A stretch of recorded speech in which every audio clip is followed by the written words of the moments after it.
দিনটা ছিল বুধবার, বিকেল 4টে মতো বাজে। বৃষ্টি ভেজা ওয়েদার। অনেকদিন ধরে ইচ্ছা ছিল এখানে আসার, অবশেষে এখানে চলে আসলাম।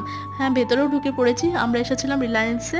এখানে প্রচুর জিনিসপত্র আছে। এখানে এইদিকে কোল্ড ড্রিঙ্কসের স্টক, কুরকুরি স্টক সমস্ত কিছু করা আছে। এদিকে প্লাস্টিকের জিনিসপত্র রাখা আছে। আমরা যেগুলো নিত্য প্রয়োজনীয় জিনিস ব্যবহার করি সেগুলো সমস্ত কিছু আছে। এইদিকে বাচ্চাদের জসেসের প্রোডাক্টগুলো সমস্ত কিছু স্টক করা রয়েছে। তারপর আমি একটু ভিডিও করে নিলাম আমার যেটা কাজ।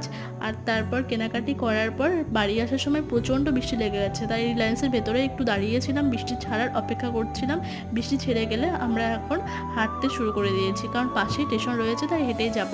আর রাস্তায় দেখো বড় বড় গর্ত হয়ে গেছে, প্রচুর জল জমে আছে, মনে হচ্ছে এখানেই নৌকো চালানো হবে। যাই হোক, হেঁটে এই গর্তগুলো পার হয়ে চলে আসলাম স্টেশনে। আর বরমশাই গেল এদিকে টিকিট কাটতে, আর আমি এদিকে স্টেশনের বাইরেটা একটু ভিডিও করে নিচ্ছিলাম। তারপর আমাদের ট্রেন চলে এসেছিলো, ট্রেনে করে চলে আসলাম সোজা বাড়িতে এসে গরম গরম 1 প্লেট চাউমিন নিয়ে বসে পড়েছি।